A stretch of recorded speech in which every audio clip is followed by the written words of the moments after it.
we'd like to invite you and thank you for coming to session 2 of Ranching in the Park, Not an Accident.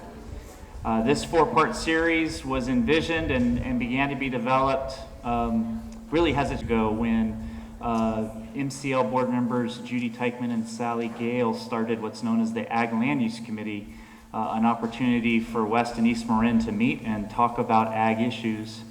As all of us are aware, the Park Service, the Point Reyes National Seashore, began to develop its Ranch Comprehensive Management Plan. Nona, did I get that right?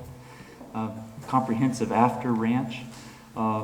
And as that was getting worked on and developed, board members and members of that Ag Land Use Committee said, we need to do a workshop and a series on that topic so people can be better informed about what's in that plan or what could be in that plan and what it portends for the pastoral area of the National Seashore.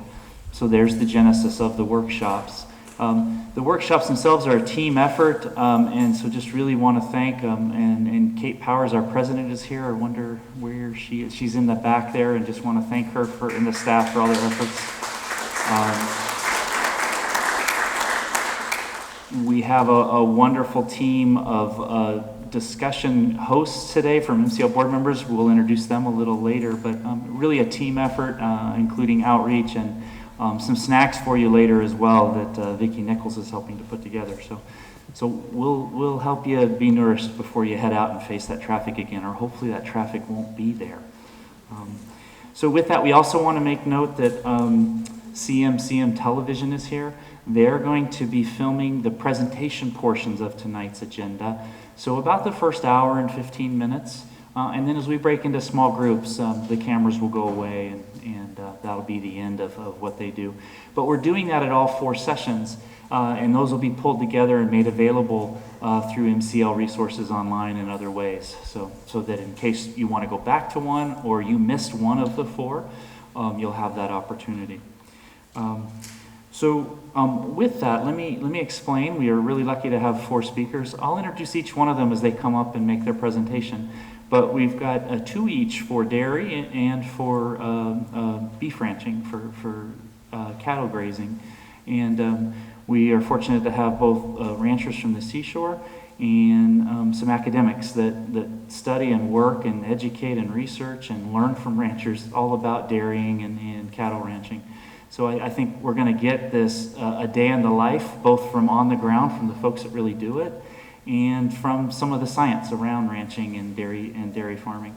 And that's the purpose of today's session, a day in the life, a chance to just learn what ranching's about, what happens through the course of a year, what are the things that a rancher has to do to make decisions in terms of their operations. If you'll look, and we'll talk later, but the 3rd session will focus on environmental stewardship. And then the 4th session that we're going to have will focus on kind of forward-looking hopes and aspirations and how the seashore ranchers and the park staff will be working together going forward. So with that, let me start by introducing and bringing up Bob McClure. Bob is a 4th-generation dairy farmer. I hope I have that right. Really with a history spanning on the seashore 127 years. I was really amazed to learn that. Robert and his wife Ruth operate the historic I Ranch. He's going to tell you a little bit about that, where they've raised their 3 daughters. They milk Holsteins. I think that'll be an important point for him to help us. What's a Holstein? He's also transitioned to organic, so there's a story there to help us understand. And so Bob, just thank you for being here tonight and help us learn and understand a little more about West Marin and dairy farming on the seashore.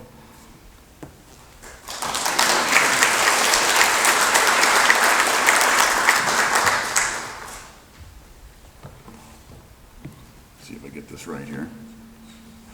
Good evening. Good turnout. Good to see all of you here.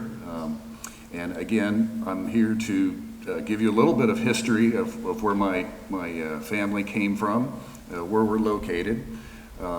This is the I Ranch. It's north of Abbas Lagoon on the northern peninsula. We've been on this ranch since 1930. As David said, I am the 4th generation of dairy farmers, and my daughter Michelle and is out there. She's 5th generation involved in the business, so kind of proud of that.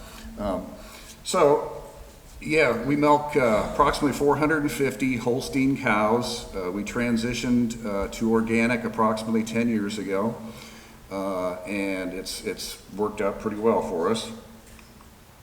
And some of the, a little bit of more information, we rent from the Park Service. They purchased the ranch in 1971, and we're leasing back from them. And it's approximately 1,400 acres. We have 8 employees.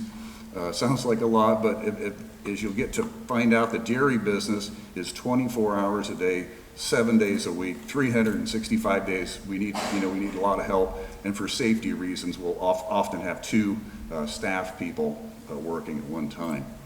So this is our future. This is what we do. We raise animals. We raise calves. This is a Holstein calf, just born.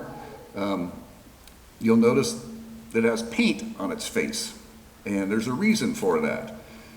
Prevention in organic is extremely important, and we will immediately, a calf is not born with passive immunity, with active immunity like we are. It takes milk from the colostrum. The colostrum from the cow has to be fed to that calf within a few hours. And so we will vaccinate it with a pneumonia antibody, and as well as give it colostrum to give us a healthy calf. And this is what they call a herringbone. It's a double 10 herringbone, and we do this twice a day. We do it at 11 o'clock in the morning and midnight. So we're busy, and as you can see in the foreground, maybe you can or can't, one employee can run this whole parlor with 20 machines, milk approximately 100 cows an hour. We produce milk for Clover. It's picked up as just bulk. We don't process, but we produce bulk organic milk. So it's some of the challenges for that are to make sure the temperature is down to approximately 38 degrees, and that's very, very important, or the milk won't be saleable. So a lot of machinery going on that we have to take consideration of. And there's Michelle. That's in the freestall barn where we house the cows during the winter time to protect water quality, so we can prevent runoff. So we will feed them and house them in there in the winter time. Here's another portion of what we do is plant silage. And recently we had started to do what's called a no-till drill. We don't till the ground anymore, we just no-till it. So that's planted around this time of the year, and then we'll harvest usually around May or April. And that's kind of what we do. After seeing all the commute traffic today, I'm really thankful that that's where I work, right there. That's the pasture, and pasture management is very important to us. As you know, or may not know, there is pasture requirements for organic production, so we have to maintain a certain amount of days of pasture, and so we do somewhat intensive grazing on the pastures. Part of how we can survive out there is cooperation. Here's Mike Kehoe, the neighbors. We kind of have to get along because we're a long ways from the town. If we're short something, it's nice to have cooperation and collaboration with the neighbors. And here's my moral support team, the dogs. And they're, on the worst day, they're always happy. I mean, they love going. They just love it. So it's Bo and Bailey. And here, to end up a little bit, is the weather, because we're not really certain of what the weather's going to do, and we're not really certain of what we're going to do in our business or where we need to be in 5 or 10 years as far as a business plan. We can see certain indicators that might rain or the wind's blowing from a certain direction, but we have to be able to figure out and adapt to where we need to be. So that's about it. So is there any questions? About here in the front. I was interested in your comment that the cows are housed in barns during the winter to protect water quality. Is that all winter? No, just when the soil conditions are not proper for them to be out, we can protect the environment by housing them in there. It's called a freestall barn. They're bedded with either rice hulls or almond shells, and it gives them a nice soft bed. And actually, quite frankly, they enjoy being in there. You can leave the gate open and they'll be inside there. They like the shade. Cows like cool weather. Yeah. I know it was quite a challenge for dairies when the regional water quality people passed the regulations that required those freestall barns. How did that hit your family, and how did that transition work? Quite frankly, in the close proximity we are at Abbott's Lagoon, we were relatively latecomers in building the housing. A lot of that happened in the early 70s, and a lot of people went out of business. There used to be 15 dairies on the point. Now there's only 6. So that was relative. We built this barn about, I think it was 14 years ago. So that is what we did. So, yeah, let's see. Clarify silage, we've heard for a long time. I don't have a clear understanding of what silage is. Silage is it can be a grass. It's a fermented product. We use ryegrass and oat mixture. You cut the plant while it's still respirating, and you pack it into either, they look like you've probably seen them, big white sausages, or a bunker. What we call a bunker was a cement floor, and you pack it and get the most of the air out of it, and it will actually preserve in an anaerobic state, and it'll last for years.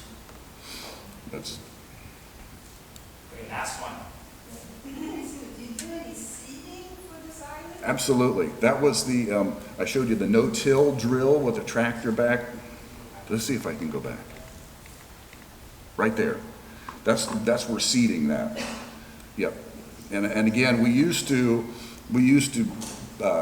disc a bunch and even plow, but now we've gone to this type of a conservation, basically a no-till. We just drill right into the soil, and it's protected. There's not the erosion issues with that. And what percentage of the 1400 acres? We farm approximately 400 acres. Yeah. Good deal. So- Can you thank Bob, and you'll get a chance to talk to him a little bit later.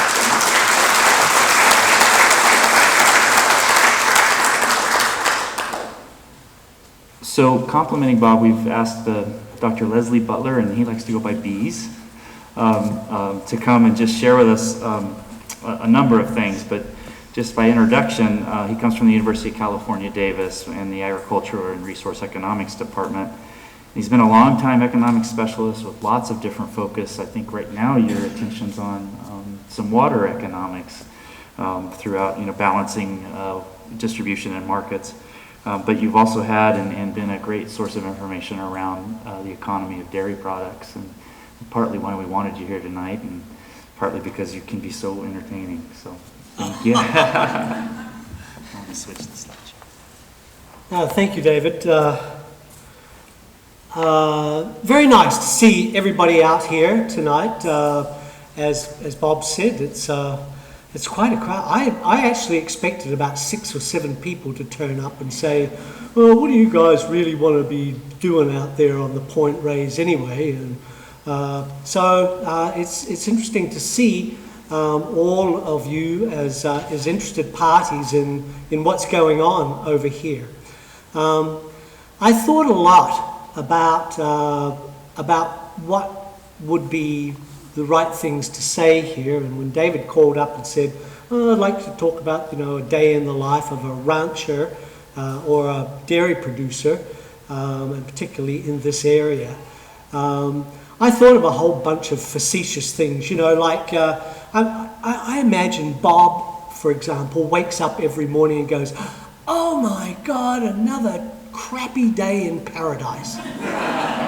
And so, those thoughts, especially for people over here, over in Marin County, it's so beautiful over here. I live in the middle of the valley where it's hot all the time or cold all the time. We don't get any in-betweens out there. But anyway, so I ran a whole bunch of numbers and started thinking about, I could explain what it would be like, waking up in the morning and thinking, well, first of all, you could think about the cows and what's happening on the farm and what do I need to do and all of those numbers. And I thought, well, that's pretty darn boring. I mean, I don't think you guys want to see numbers, but I do want to follow up on one point that Bob made. And that's, I think, the most important point is that people don't get up in the morning, at least in my experience, on a dairy farm, and, watch the milk truck disappear out the drive and wave bye-bye to the milk and say, well, gosh, that cost me a bloody fortune to make, and where's it going? I don't know. And when's the money coming? Well, at the end of the month, somebody sticks something in my bank account, and that's about it. But actually, one of the things that really matters, and that Bob made this point, is that a lot of what you have to think about is ahead, is what's happening. How can I survive in this market? So it's not a matter of what have I done to survive, but what can I do to survive? And so, we can talk about small things like the cost of feed, for example. For Bob, it's a big deal. About 65% of the cost of producing milk is purely in feed. Why? Because processors pay the producers on the basis of fat and solids not fat, and in some cases protein, and very certainly for somatic cell counts. Now all of those I know are quite technical terms, but Bob has to make sure that almost everything that he does meets those standards that are set by the dairy industry. So that's one of the things that he has to set. He has to take into consideration milk quality. One of the things that struck me or strikes me as I wander around dairy farms these days is, and Bob did show you a picture of his barn, but in the days of hand milking, you just hand milked the cows.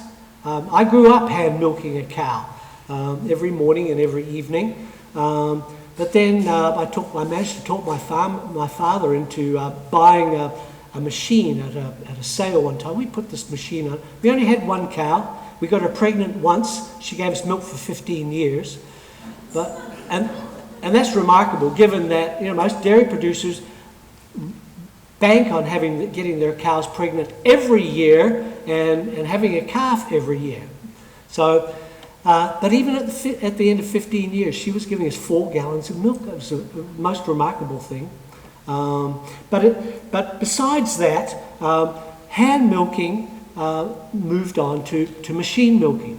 Then we got automatic machines.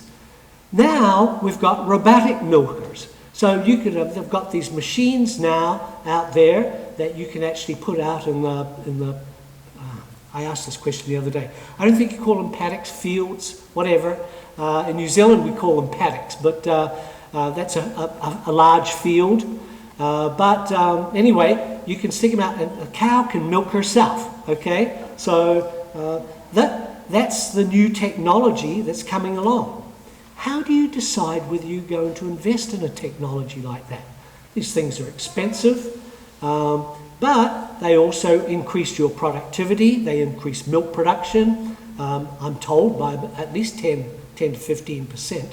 So clearly there's something in that.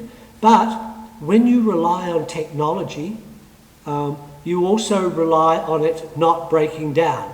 And one of the things that always occurs on a dairy farm, or often occurs on a dairy farm, that can create a disaster is that your milking machine or your cooling system, one of those two systems, if either of them goes, you've had it. I mean, that's it. You're going to, well, first of all, you're not going to get any milk, but even if you don't, your cows are going to go off, but even if you do manage to get the milk, what are you going to do with it? You're going to have to dump it somewhere. So it's a really close system, and this reliance on technology has its own problems, all by the way. Cow health is another one, and Bob showed you having successful calves being brought up and raised. But when cows get sick, that's a disaster, particularly for Bob, who's an organic producer. Organic producers don't have any leeway at all when it comes to sick calves. You can call up the vet, and maybe there's something to do, but most of the time they're going to have to get rid of the cow. What a waste of time and energy just because a cow gets sick. Just imagine if our kids got sick and we had to either get rid of them or no, we call the doctor. But Bob hasn't got that opportunity there, unfortunately. One of the things that producers are paid on is, as I said before, are fat, solids not fat, proteins, somatic cell counts. One of the things that Bob has to think about is maybe something else is coming on the market. Maybe they're going to start demanding that we have a certain amount of omega-3 fatty acids in our milk, or lineoleic fatty acids in our milk, or conjugated lineoleic acids. I know these are complicated terms, but those are the sorts of things that dairy producers have to put up with. Let's see, what's next? There are, so apart from that, one of the things, apart from those several things that Bob and 50 other thousand things that he has to think about in the morning that are going on his farm, there are things that are happening in the future. And this is a point that he made. How do I survive? And so you've always got to be thinking about what's going on in the future. So I know most of you have probably been down to a supermarket and disgusted these days at the number of milks that are out there. I wrote a list of, somewhere here, I wrote a whole bunch of notes on all the different milks that are available. I was amazed. Coconut, cashew, hemp, almond, goat, soy, flax, and then of course the skim, 1%, 2%, whole milk, extra plus, half and half, RBST free, organic, you name it. Which niche do you fit yourself into in these days? So one of the things that producers have to decide is where they're going to find their niche as far as survival is concerned.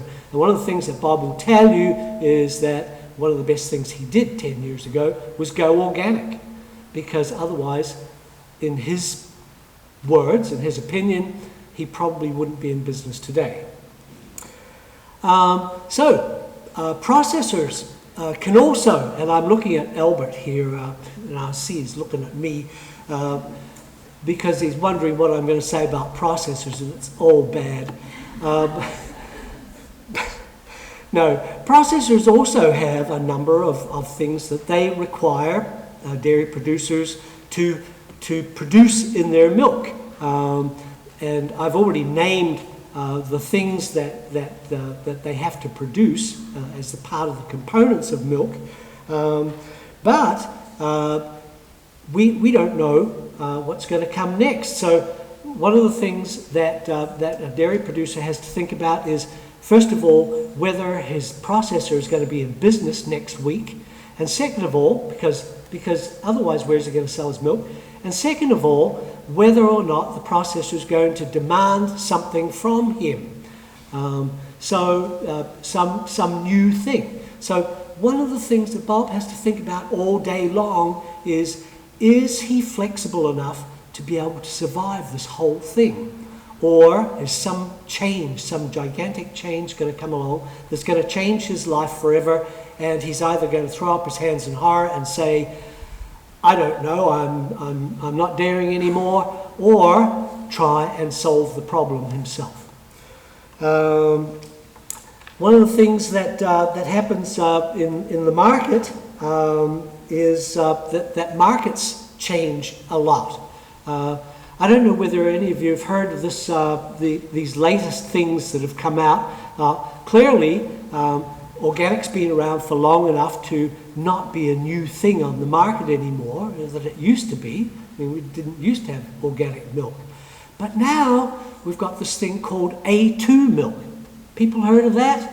This A2 milk, it's a special gene that's in cows, okay, that produces the beta casein protein, okay, the beta casein protein, and it's very important according to some people because it solves a problem of people who get stomach upsets, if you like, from milk.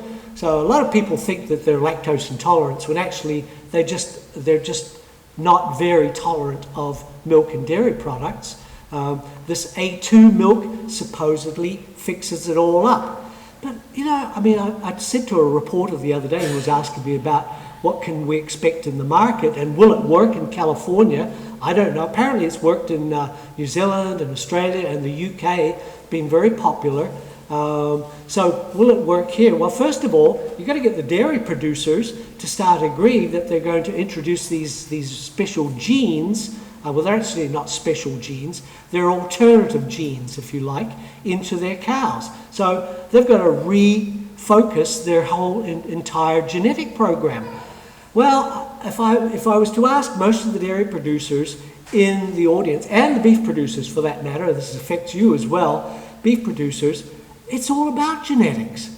You spend most of your life building a genetic model, okay, as a dairy farmer or a beef producer. So all of a sudden somebody comes along and says, no, you're going to have this other gene in your cow.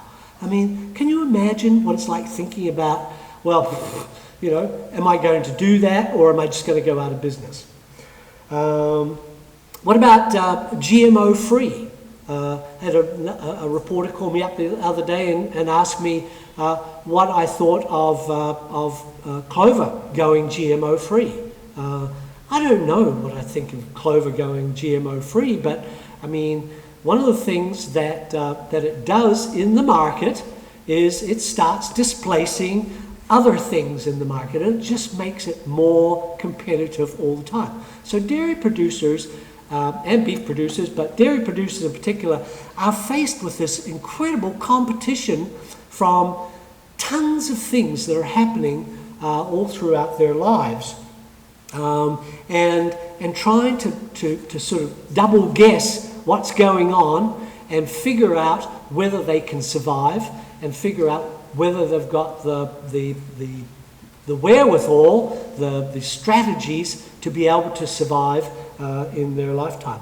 Then, of course, one of the most important things that does happen, that changes everybody's lives and that can have some huge implications, and sometimes does and usually does, are government rules and regulations.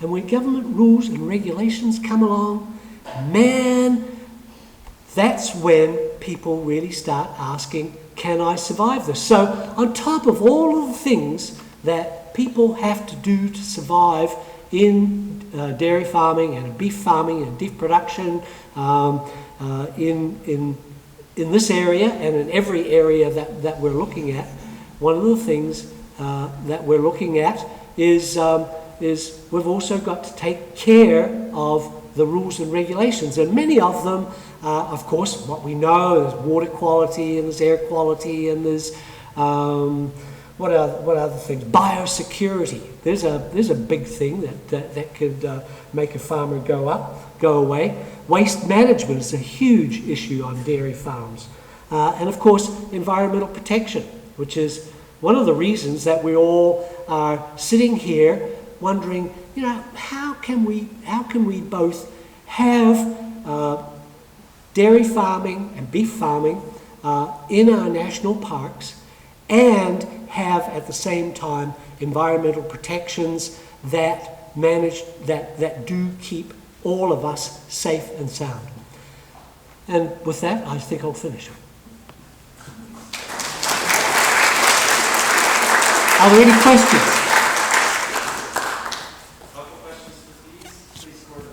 Could you talk a little bit about how prices are set for regular milk versus non-organic milk? You mean for organic milk versus conventional milk?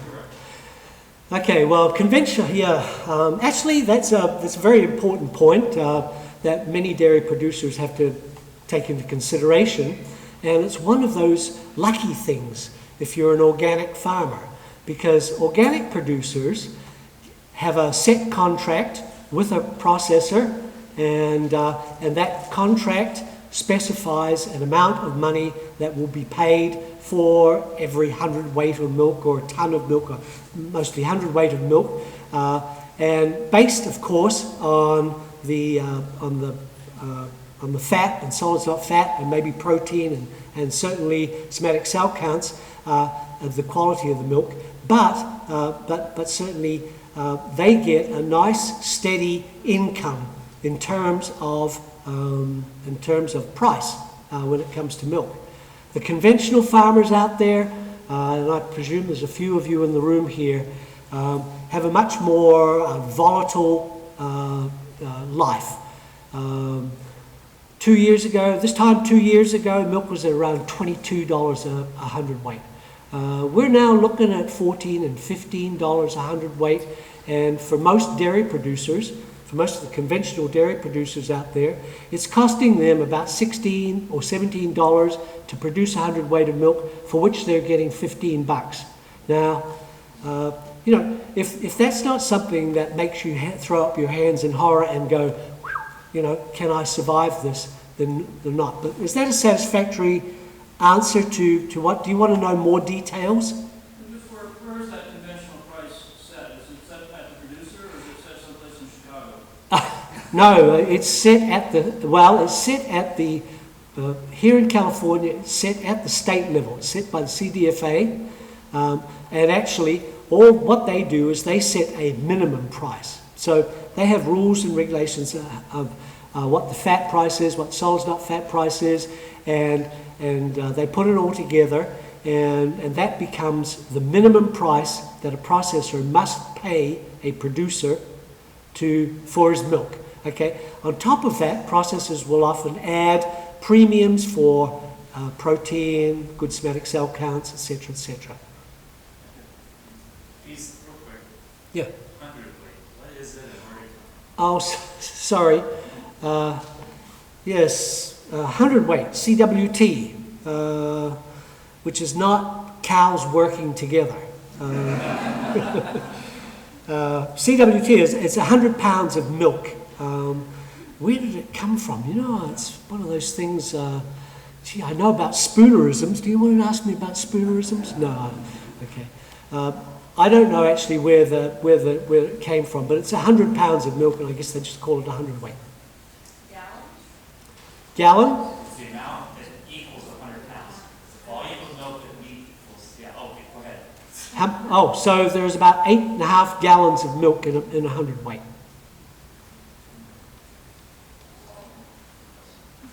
One more maybe? Any other? Right there, please. Since you're economists, can you talk about the viability of having short-term leases and ability to get financing and run an operation? I'm not sure that I can talk about it, Albert, because I don't know much about it, about the actual, what the terms of a lease are, etc. But the important aspect of it is one of the things that a producer has to do, not just dairy producers, any producer has to do if they're leasing land, is sit down and do the actual sums. Okay, can I make this work? Okay. for many producers, take a younger producer, what's important is, what's my income stream look like, and what's it going to look like in the future, and can I manage to meet that monthly payment? Okay, when I do it, and it's the same as taking a loan out of a bank. The leasing arrangements are probably set somewhere close to what a bank, to what bank charges might be if you were to actually buy the land. So that's one thing. So I could be paying, say, $1,200 a month to lease a few acres of land out here, and that could be either thought of as a loan, which I'm repaying to a bank, or it could be thought of as simply paying my lease. So I don't know that I've really satisfied. Do you want more detail on that, Albert? So, the ranchers on the park on a year-to-year lease, how do they make a viable operation? Get loans from the bank, have the security of being able to do investment in the construction and the operations. So it's the length of the lease versus getting credit to be able to run an operation. Yeah, well, I mean, most people take out a 30-year loan, right? I mean, if I was to buy a piece of land, I might take out a 30-year loan with an agreement with the bank at a certain percentage, and the bank manager would say, okay, that's going to cost you this amount, okay? Now, if somebody comes along and said, no, you can't buy this land, I'm going to lease it to you, okay? You're going to rent it from me, and here's what it's going to cost. And my thinking is based on the lease, the amount that you pay for the lease, for leasing the land for 20 or 30 years, is about the same as what you would pay to borrow the money to purchase the land. Does that not make sense? It doesn't make any sense? It doesn't make economic sense. Well, that makes economic sense to me. That's the way I tend to think about it. I mean, if you borrowed money from a bank to purchase land, then you're going to do exactly the same sums if somebody tells you, okay, you've got a 20-year lease here, okay, or a 30-year lease or a 15-year lease. What's going to be the difference? The amount that you actually pay on a monthly basis is somewhat similar to borrowing from the bank. You don't get any equity. Sorry? There's no equity building up. Well, hang on. There is equity building up because there's equity in your buildings, there's equity in your herd, and there's equity in everything that you own as you lease that land. So there's certain amounts of no. I'm going to ask Sam, I think if you have a nice interjection, and then I'm going to transition. We'll come back to the lease question. I think I understand. It's about the duration and the terms of it. But Sam, go ahead. Sorry, Albert. I was just going to ask, you're an economist, and you do planning. The 30-year example, you can plan your business for 30 years. Right. Are you very confident if you were trying to do your planning for only 12 months? And how long out? Is there an advantage to having a 20-year view on your lease as opposed to a 1-year view? Think about it. Well, Please think about it, and then we'll come back to it. Perfect. I'll make sure we come back to the lease David question. says I've got to think about it. I do. Thanks. Thank you, Pete.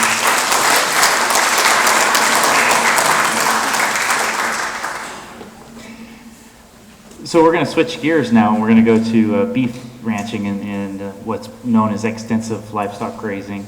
We're really lucky to have Ted McIsaac come up, and I'm going to get ready and do the slideshow.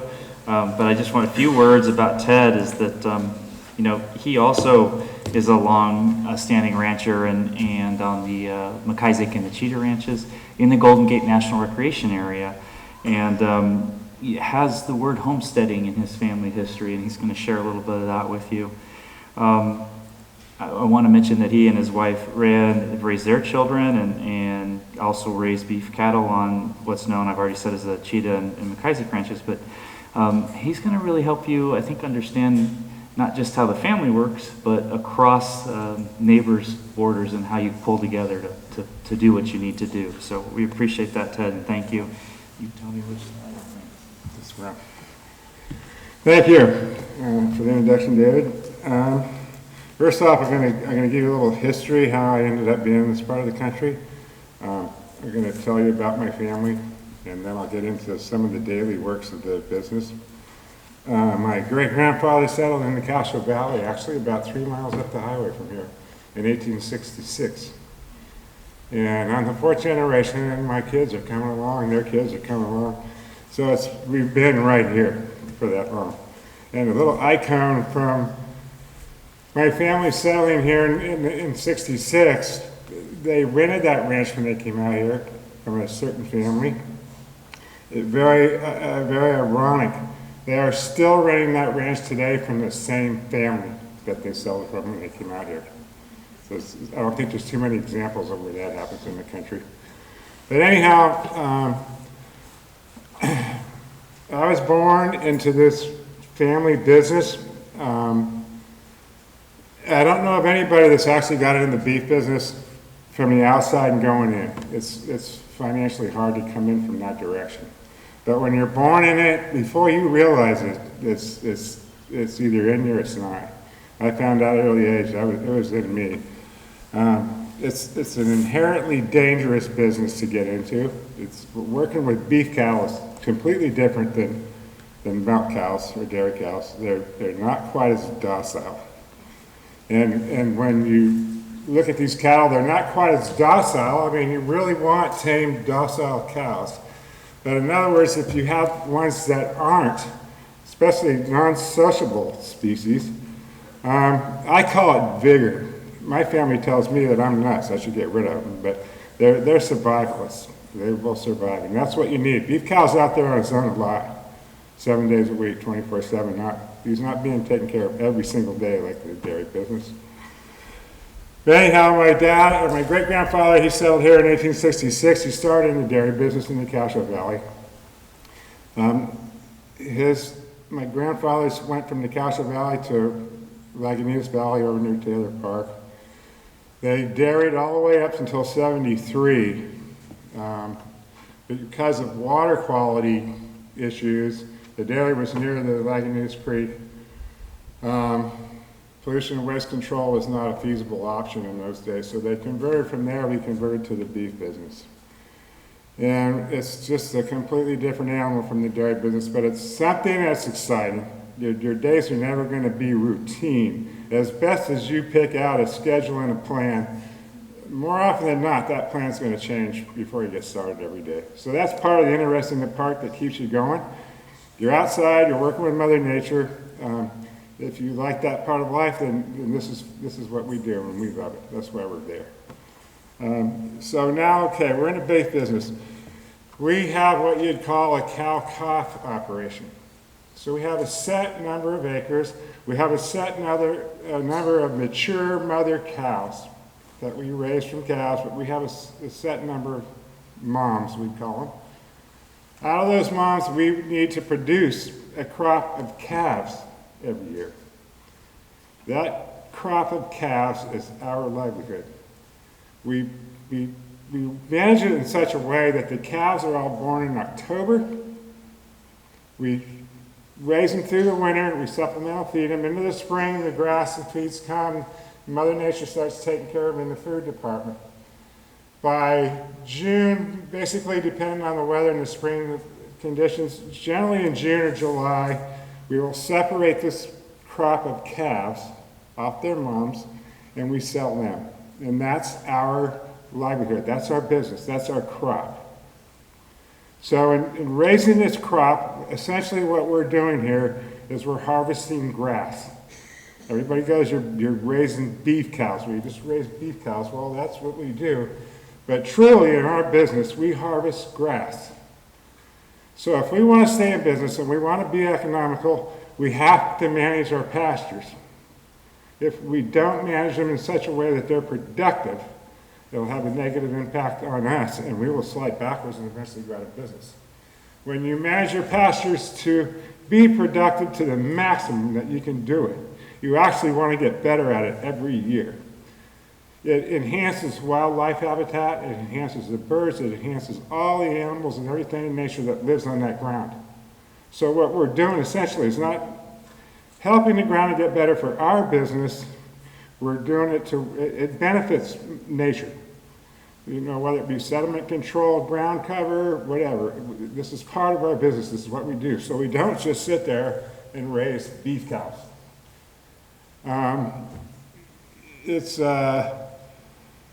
To me, I cannot see anything different in my life. I have 3 adult children. 2 of them are taking over the business with me. They have grandkids. They're already going into business with us. Or not, they don't know it, but they are. But they're already riding horseback. We started them at 2 years old. They're riding horseback. They're helping us gather cows. So they're getting into the business with us, whether they know it or not. I could not imagine any other type of life for myself and my kids. So that's, you know, but the only thing I can tell you more about the business is we calve our crop in October.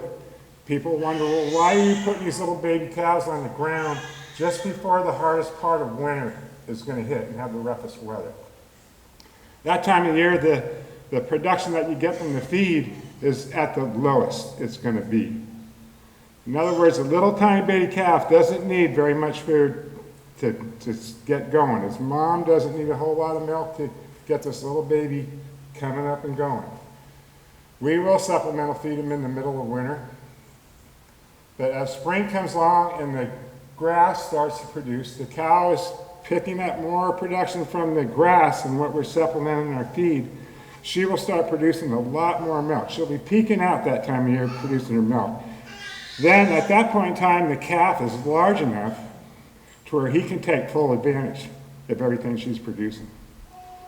Which, if that calf is a baby calf in the spring, the mother will be wasting food on that calf. So it's correlated to where the calf is coming in with the mother's milk production, peaking out. Everybody's peaking out at a particular time of year to our advantage, let alone theirs. So that's just a few perks of what we do every day, how it goes. Like I say, it's an inherently dangerous business. It can be very exciting. Cows will educate you every freaking day of the week. It's like I say, dangerous. We've airlifted a couple employees out. We've medevaced out a few. They've all come back, kept going. Another part of our business is our neighbors. Another thing I got to stress here is our neighbors. We cannot afford to do all this labor roundup times of the year by ourselves. So we have all our neighbors. I have 3 or 4 different neighbors. We're all basically doing the same thing. We're doing the same thing at the same time of the year. We will all gather up at one ranch and we'll help that neighbor do the particular tasks that are happening at that time of year. We will then go to his ranch. All the other neighbors go to his ranch and we all help them. We just go around and it's just it's a thing that's traditional. It's a thing that we could not survive if we didn't have. You couldn't produce the things we do. You could not go out and hire labor. You could not afford it. You could not find experienced laborers to begin with. So that's another part of the natural evolution in the history of what we do. And I'm not going to go on and on here. I just love it to death is what I tell you. The best thing I'll tell you tonight is it's a very humbling experience for me to see all of you folks showing your interest and your care about us. It's not unappreciated, believe me. Thank you.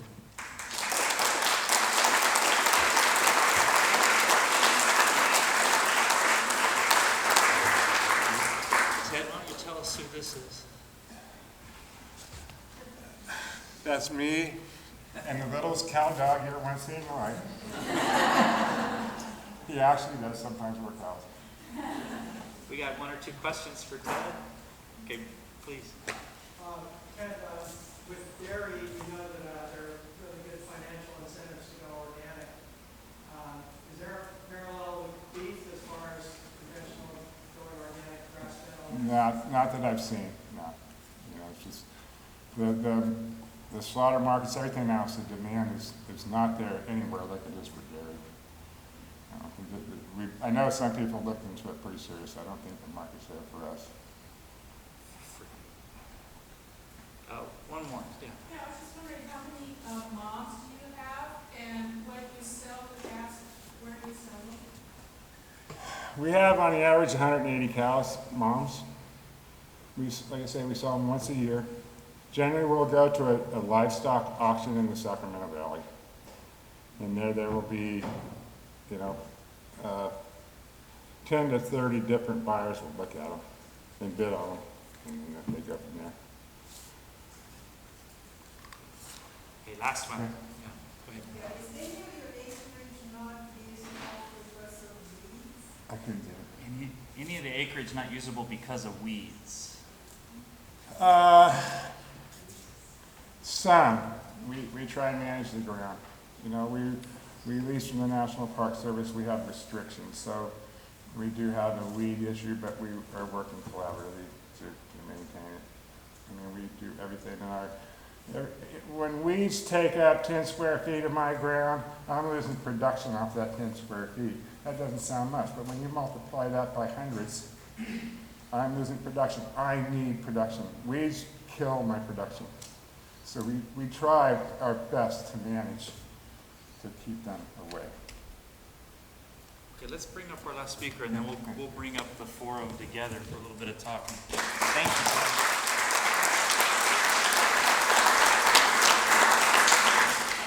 So I want to invite up Roger Ingram, who's the UC Livestock and Natural Resource Advisor in Placer and Nevada counties. He does a variety of research and education programs in those two counties, and really focuses on grazing management. And really, he's known for what's called the Grazing Academy. And some of you may have attended that or know of it, but it's a 4-day intensive where a rancher gets to really think about their land and their herd and their operation in terms of environmental stewardship and the viability of the ranch from an economic perspective. So, Roger, thank you. You made it on time. I don't know how you got from Placer to here on time. I almost didn't, and I came from Novato. So I got thank lucky. you. I got lucky. So I'm going to go switch and give you. There we go. Great. Thank you, Roger. And let's see what we can do to get those to come up a little bit better. Well, it's great to be here. Got lucky on the traffic. We'll see how it goes coming back. It's great to see all the people here. Been doing a lot of reading. We had a conference call to talk about kind of what we were going to try and cover, and just kind of seeing all the stuff that's going on. It's not too much different than where I'm at. I'm east of Sacramento in the foothills of the Sierras, Placer and Nevada counties, Grass Valley, Auburn area. So a few ranchers are going up in the mountains. Instead of the National Park Service, that'd be the Forest Service, and then a lot of it is just we're dealing with a lot of development issues and just looking at economics and keeping people viable. This guy right here, that's Dave Galino. Dave's got a allotment up on the Tahoe National Forest. I got to go up there with him this summer. His commitment to that allotment, he's been there over 50 years, is the same that you're hearing from Ted and Bob, and the long-standing tenure that has occurred on the lands here in Point Reyes.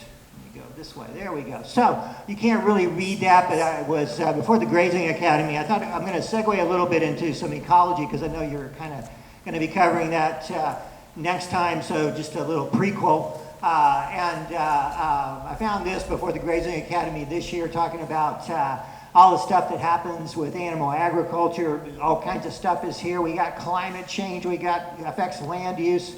We've got waste. There's water use, deforestation, species extinction, you name it. So you can kind of think, what's the solution? Well, what if we looked at them and we said, you know what? Year time on here is over. And so we went out there and we just herded them all up. And we put them into this big, big old corral, and they just stayed there. What would happen if we came back 100 years later? This is 100 years rest that occurred on this property right here. And what would happen is actually instead of the land improving in health, it would actually degrade in health, okay? And the reason why it would degrade in health is that what we have here in California is what you call a brittle environment. A guy named Alan Savory came up with that term to look at how plants respond to rest. If you're in a tropical environment, such as Hawaii, if you give prolonged rest, plants will continue to grow. If you're in a brittle environment, so we have periods of wet, periods of dry, those types of things, that response to prolonged rest is that all of a sudden I've got dry, decadent material that's just standing there. And so what happens over time is there's less cover on the ground, which means I got more bare soil, which means I've got more erosion happening. So instead of things improving, there maybe is a temporary hit of improvement, but over time, all of a sudden things start to degrade. So just kind of keeping that in mind. And so let's say we pulled everything off of the park there. I mean, we would still have wildlife grazing, so they would help maintain some grassy areas, but what's going to happen is you would find more and more encroachment of that coyote bush right there, although that's great sheep feed right there. And then you would also find a mixture of brush and a bunch of decadent grass. So it's got to be a situation where everybody's working collaboratively together to try and find solutions to keep the land healthy. So if that's what it's going to look like, okay, what we'll do is we'll let you bring some animals back, but only just a few. Not a whole lot, but just a few. Well, what can happen in that situation is I can actually have plants that are over-rested like that and overgrazed side by side. So it gets kind of complicated because there's so many things happening out there with Mother Nature. There's so many things that are happening with the way animals graze, wild animals, ruminants, whatever, you name it, that what we have to do, instead of looking across the field, we have to look down. And we have to start digging a little bit to understand what's happening with the forage, what's happening with the plant species, what's happening with the soil, what's happening with the roots. And what we have to do is change our perspective. Ted did a great job talking about it's really about raising grass. But the longer that I keep going, and I'm getting older and older as I speak, that all of a sudden I'm realizing that it's not just grass. We got to think about light, because I've got to have as much ground, I've got to have as much cover of living plants as possible to capture as much light as possible, because it's that sunlight that allows the grass to grow. It allows photosynthesis to occur. And that photosynthesis provides food for the top part of the plant, but it also provides it down to the roots. And those roots put out exudates. And those exudates is what is feeding the microbes in the soil, the mycorrhizal fungi, the bacteria. There's over 1 billion microorganisms in just a handful of soil. And if we can keep that soil healthy, we will have the foundation to support everything that's up there. So we have to just keep thinking through all that type of stuff. So grass survival is the ability of soil to absorb water, build soil structure, having a deep root system, and that has a relationship with the microbes to feed the plant and also form that soil structure. So everything's got to work together. They're not in isolation.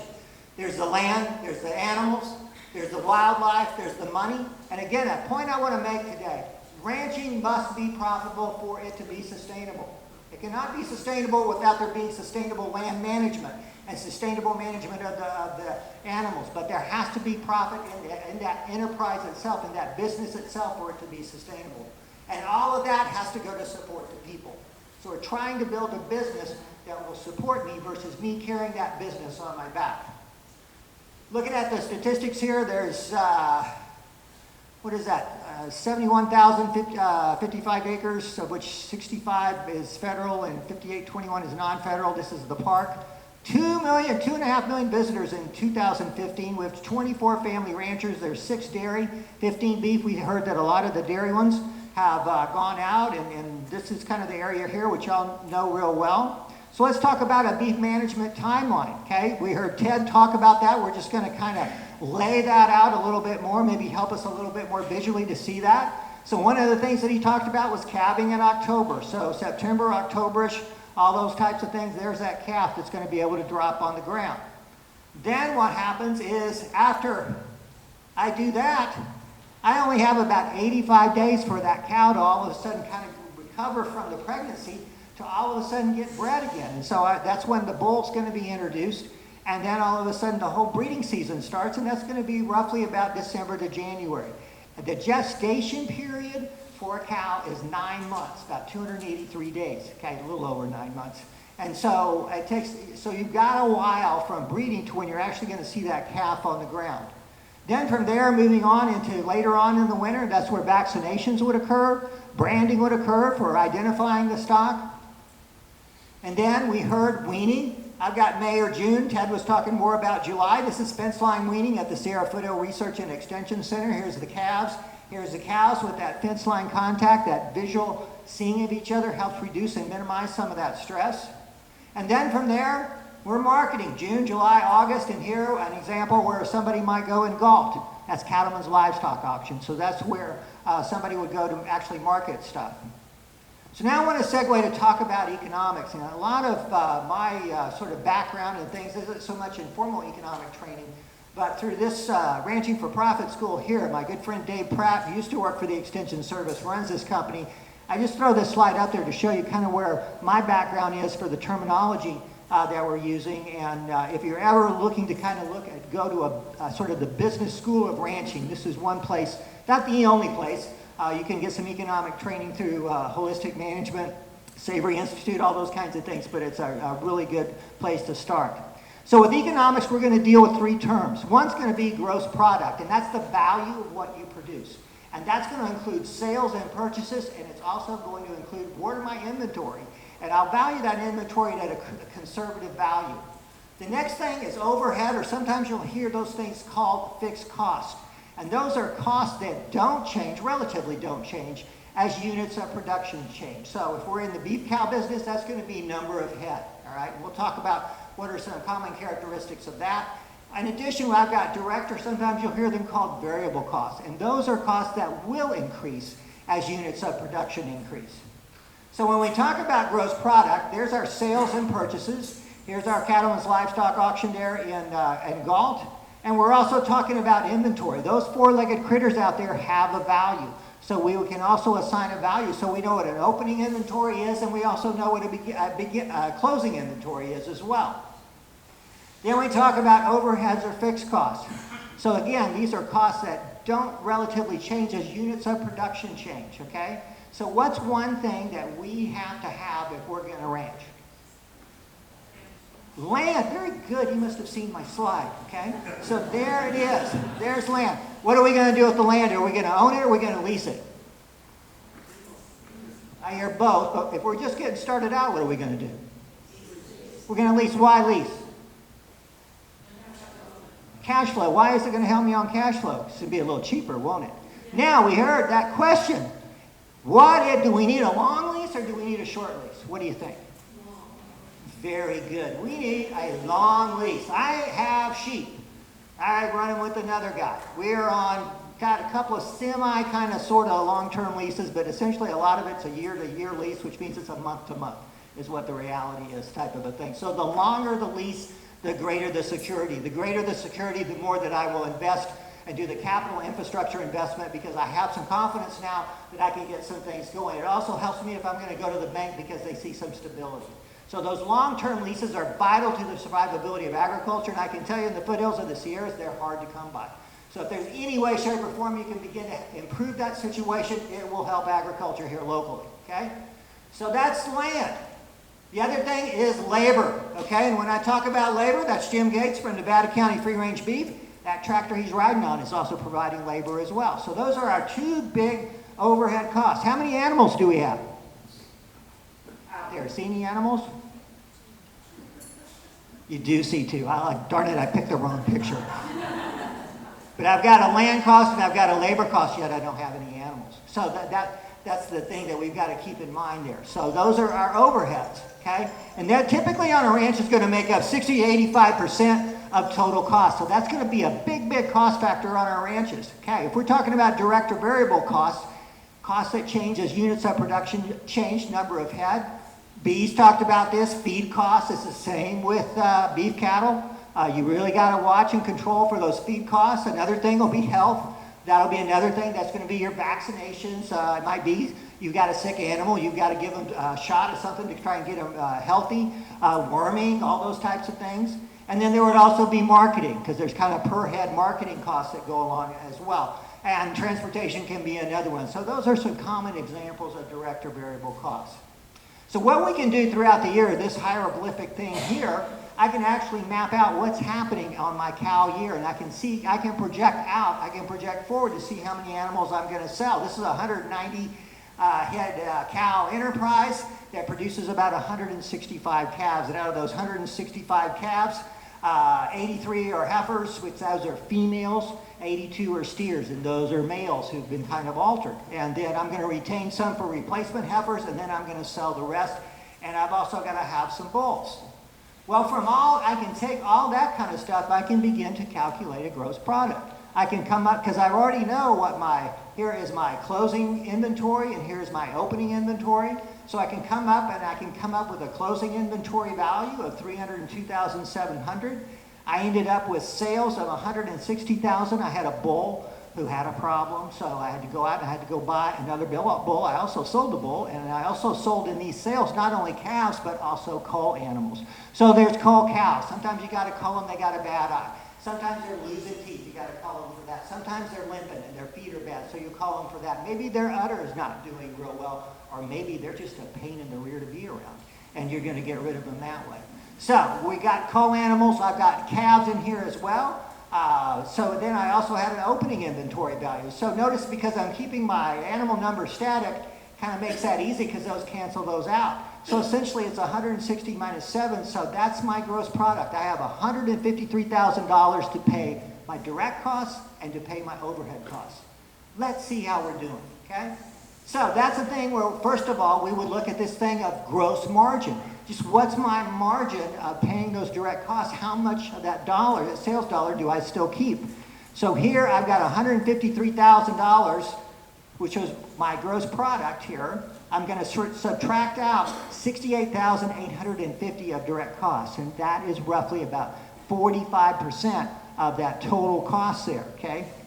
This leaves me with a margin of about $84,000. So that's for my enterprise there, but do I have some other costs do I need to account for? What's that? Feed. I have accounted for feed right there in the direct costs, okay? And yes, and all of that, or what's the big category we'll put land and taxes under? Overhead cost, okay? So we haven't accounted for that, so I got to bring in those pesky overhead costs. Let's see what some of them look like. Here's fuel for $5,000, insurance for $800, repairs and maintenance for $10,000. There's land rent for $32,000. I got to make that payment as well. I'm going to try and pay myself $30,000. That $30,000 that I'm going to pay myself, that means that's my salary, and that's my benefit package, and that's my retirement, all lumped into one deal, okay? So there's that $30,000. This could actually bump up a whole lot of things, but that roughly our overheads are about $78,000. That means that now I can calculate a profit and loss. Remember, my margin was $84,150. I bring in these overheads of $77,800. My profit for the entire year, $63,050. Okay? Let's look at what that really means, all right? That is a sales dollar right there, okay? So I can take that $84,150 in gross margin and divide that by the $153,000 in gross product, and that gives me a gross margin ratio of 55%. And you might wonder, what in the heck does that mean? What it basically means is I'm paying out of every sales dollar, I'm paying out 45 cents in direct costs. How much is left over? We have 55 cents left over. Let's see what our overhead ratio is. So now I can take that 77,180, divide that by 153 on the gross product. My overhead ratio is 51%, which means I'm paying out 45 cents in direct costs, and I'm paying out 51 cents in overhead ratio. How much is left over? How much? 4. What is that for? What is the for? Profit, exactly. That is my profit, okay? So for a lot of people, that's what their reality is. Do you think that's a nice safety net of a margin, or do you think that's kind of tight? It's kind of tight. Guess what's happened? Last year, beef cattle prices were the highest in my lifetime, 61, okay? And I mean, and Ted's 100 years old. So they were sky high. And then I was doing some numbers last spring, I read a newsletter, they were down about 30%, and they continued to drop. What does this do to the margin here, okay? If that's dropping 30%, how does a person stay in business?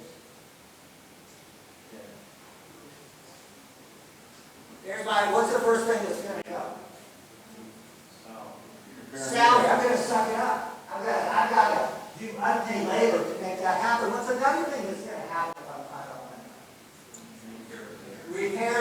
I'm gonna have to defer that, aren't I? I'm gonna just have to, maybe we can sleep and get one more year. So the whole point of trying to show you this is people who are out there on the land, they're dedicated, okay? The land is everything to them. Also the animals that are running on them. It is a way of life. Yes, they gotta have some money that's coming in, and most likely, looking at that kind of a scenario, I gotta have some off-farm income in order to make everything work. But there is that dedication that is out there for people in doing this. But it's also, it's very, very tight margins type of thing. And so, just lastly, here's all the places right here that I found on the map. I just want to kind of close right here on working landscapes. I think a big thing that I think is important is that working landscapes provide a low-cost alternative to land and facility management.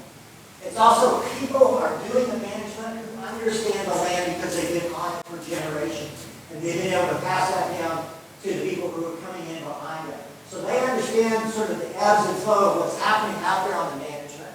Also, a longer lease will give ranchers greater security and provide incentives for capital improvements. We kind of already talked about that. It also makes it easier to work with lenders.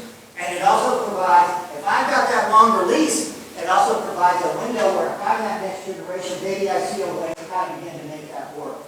And then finally, if they're on there and they're doing the management and understanding the land, they limit some of that brushing poaching.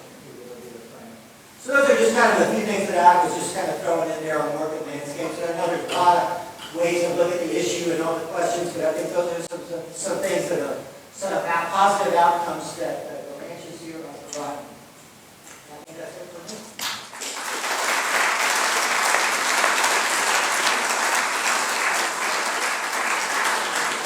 So real quick for Roger, I see one here, and I'd like to also have Bob and Bees and Ted come on up.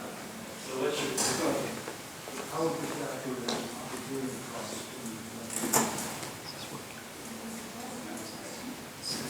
say it one more time. How would you factor opportunity cost into there? And that is very sharp of Mike here to catch me on that, because I knew I only had 20 minutes, and I knew if I had to talk about opportunity cost, that was going to be 5 extra minutes and all that sort of stuff. So actually, that profit that I was showing as far as an economic profit, if I was doing an opportunity cost on that opening inventory value, I can either choose at the beginning of my production year to stay in agriculture. I could sell those animals for that value, and I could invest that money. And so I could plug in that return on that investment and then see if that's still producing a profit or not. So that would be a more rigorous way of looking at the cost there. Or also, if I own the land, I'd also plug in an opportunity link there as well. So thank you for that question. Appreciate that. Any other questions?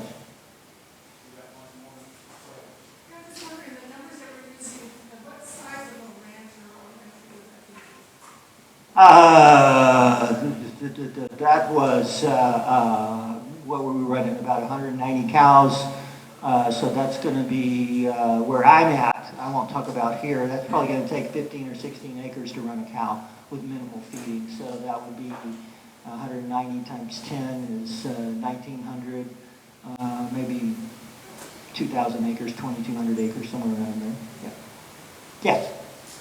So if everybody who's raising beef has these pressures, where does the downward pressure on the price? So one of the things is that for a long time, beef cattle numbers were at historic, and I mean historic lows for a long time, and so that kind of helped stabilize prices.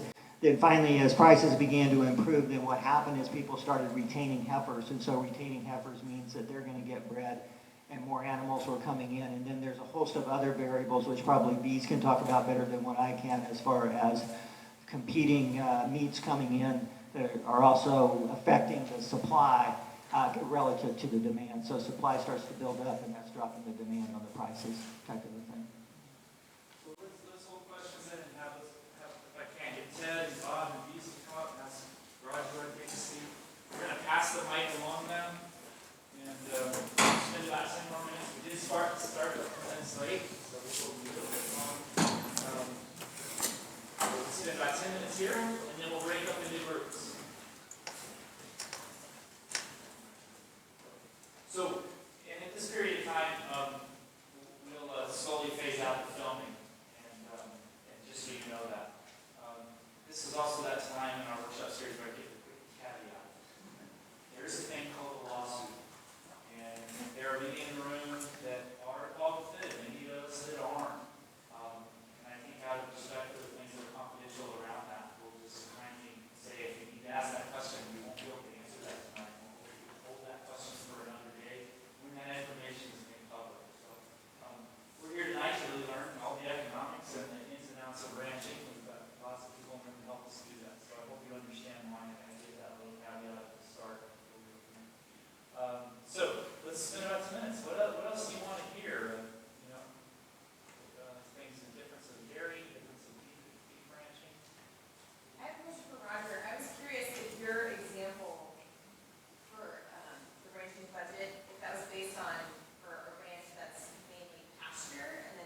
It would be pasture.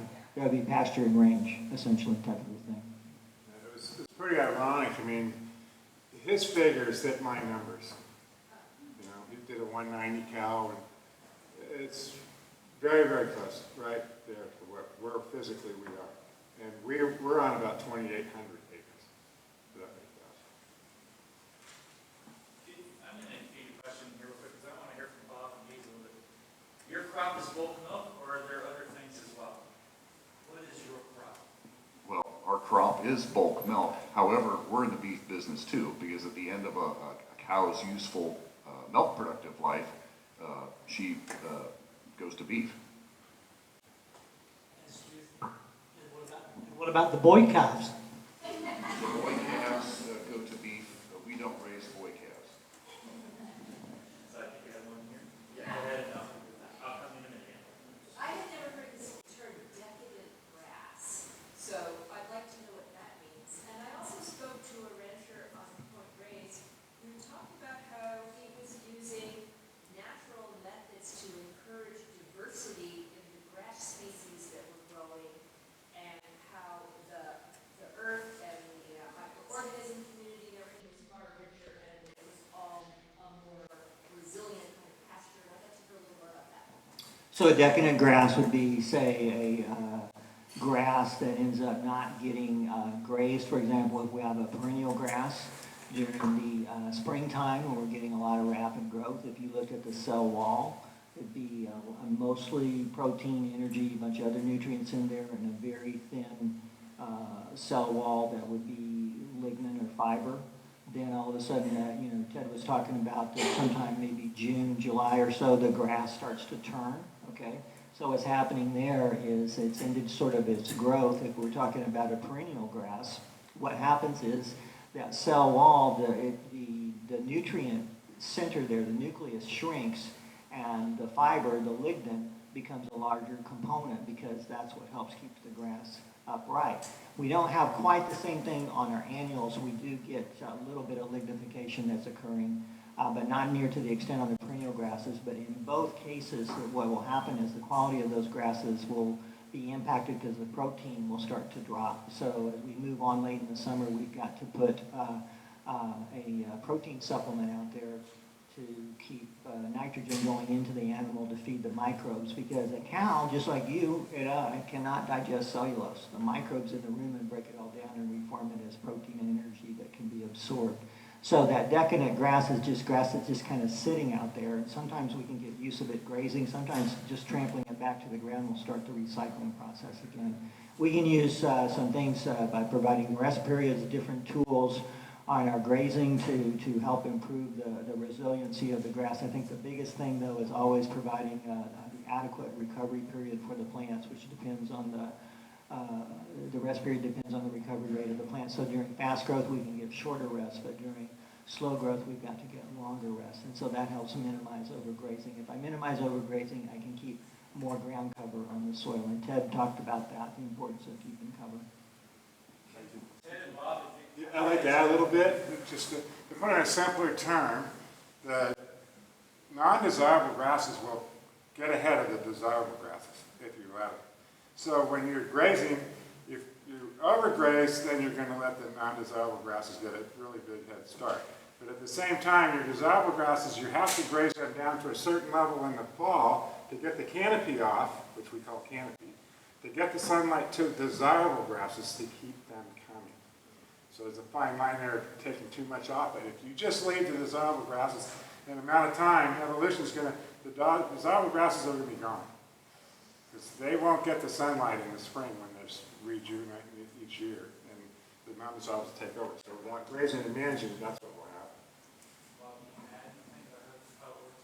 Well, I would just say in our particular instance, again, dairy is somewhat different than beef, but we, as I mentioned, that there is a requirement for pasture grazing and organics. So we have to, as Roger just said, it's very important for us to allow resting time. We have approximately 30 different, and I do call them paddocks, paddocks for grazing, and then we come back depending on the time of the year to allow it to give enough rest. A lot of times it may be 4 weeks and they'll come on. Dairy cow has high nutritional demands. We have to keep her moving to very nutritious pastures. Can't overgraze that or we'll see it in the milk tank the following day immediately.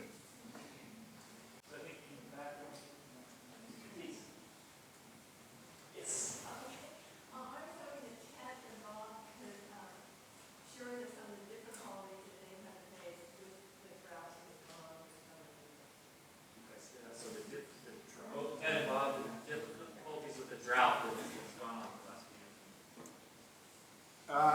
years. It's a fact that it's been brutal. We demand on pasture. That's our staple. With the drought, the lack of rain just correlates to the lack of feed. We've had to reduce our numbers. Our running capacity, we just automatically have to reduce 20%, 30%. So you're taking your gross right off the top, right there, immediately. Your cost of keeping what you do keep has increased by that much or more because there's less for them to eat. So you're not only cutting yourself, taking your production away from members, you're increasing your food costs. So it's a double whammy. In the 2 years when we reduced to we were going to 180, 190, we went down to 135. It's going to take me 3-4 years minimum to bounce back. That's the hardship of the drought. That's been brutal.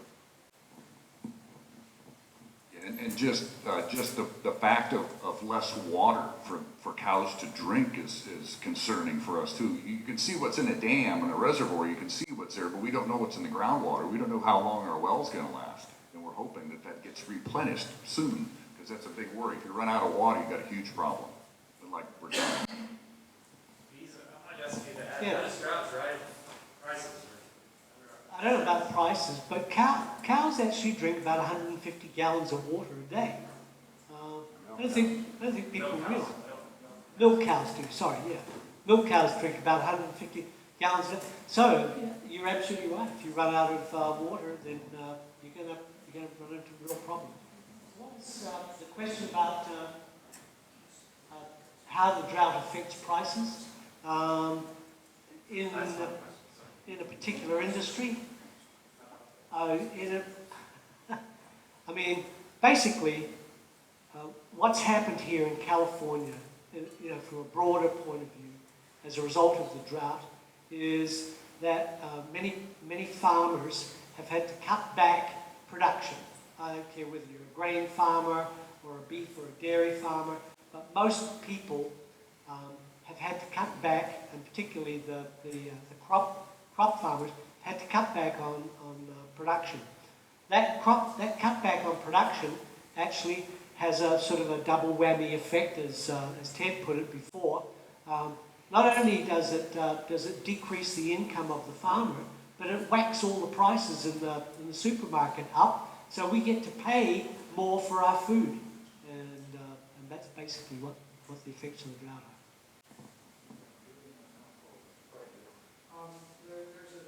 Since we're talking about ranches in the park, there are ranches in the Point Reyes Peninsula, and there are ones on the other side of the earthquake fault, which are kind of two different soils, as I understand. And I've always heard that the grass is really good out on the point, it's good all over, but the point is really notable. Is that, in reality, is there much of a difference between the two? There's a huge difference of soil even within the point. On our particular ranch, there's several different types of soil. I know Kehoe's have a different type of soil. Very, very diverse soil types. How's your soil? Better than it's been. The grasses stay greener longer the nearer you get to the coast. It's like if you went from Petaluma to the Point Reyes Peninsula, it'll start turning brown Petaluma maybe the first week in May.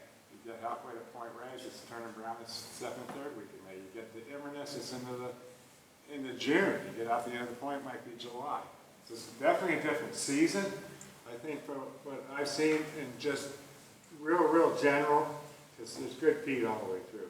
But in real typical general situations I've seen where the farther you go inland, the stronger the feed gets. Same way as elevation. When grass grows on near sea level elevation, the strength of that grass won't be anywhere near as strong as grass that grows at 3,000 feet or 5,000 feet. It's just kind of correlates that way. Whether it's a soil or climate, I'm not quite sure. In my experience is what I've seen.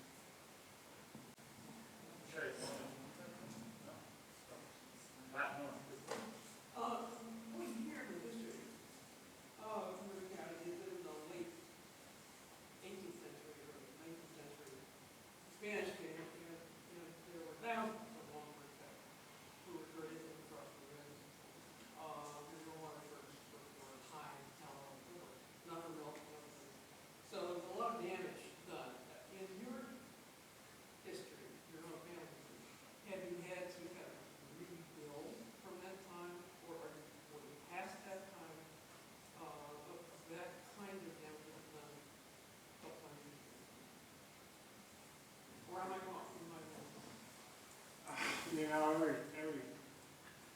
ranch is so different from the next. In my experience, what I've seen, we've rebuilt. You know, they planted their own supplemental feed at one point in time. They grew their own hay. So that eliminated a lot of the native grasses. So when they quit growing hay, we had to come back in and reseed to get our grasses back. And so the old California native grass it's an endangered species. It's not around much anymore, but we replace it with grasses that do what we need and take care of the ground equally as well. The native grasses are just not as hardy as what's out there today. Yeah, I would agree with Ted too, and we've actually tried to get some of the native grasses to grow back, the oat grass and so forth, and it's tough to get them to take. Roger, you gave us some examples, so I just wonder if you can explain a little bit about response to the land as you start to improve your management, maybe some expectations, or how you can be on a track to recovery. Well, again, that recovery that starts with giving that rest period to the plants. Also, as we, Bob was talking about 30 paddocks. So with those paddocks, he's able to kind of increase the density of animals in there, which helps a little bit more on uniform utilization and also uniform deposition of the manure and urine, which can go back and be a nutrient source for the soil and also the soil microbes. So the more our management starts to provide that rest and provide that needed recovery, then over time you can begin to see the land will rebuild and actually begin to support a little bit more animals out there, but still being able to be productive. So I'm going to ask, because I want to get into groups, I'm going to ask, are any last comments or things that each of you might want to share? And we're going to break into small groups and keep the discussion going with others. So is there anything Could people All right, speak Ted, up? Bob? I'm asking them just to give one, thank you. I'm just asking them to give I would just like to reiterate what Ted said. I thought that was really good, Ted. I also very much appreciate the opportunity to explain a little bit about what we do and to open-minded people like yourselves. I appreciate that very much.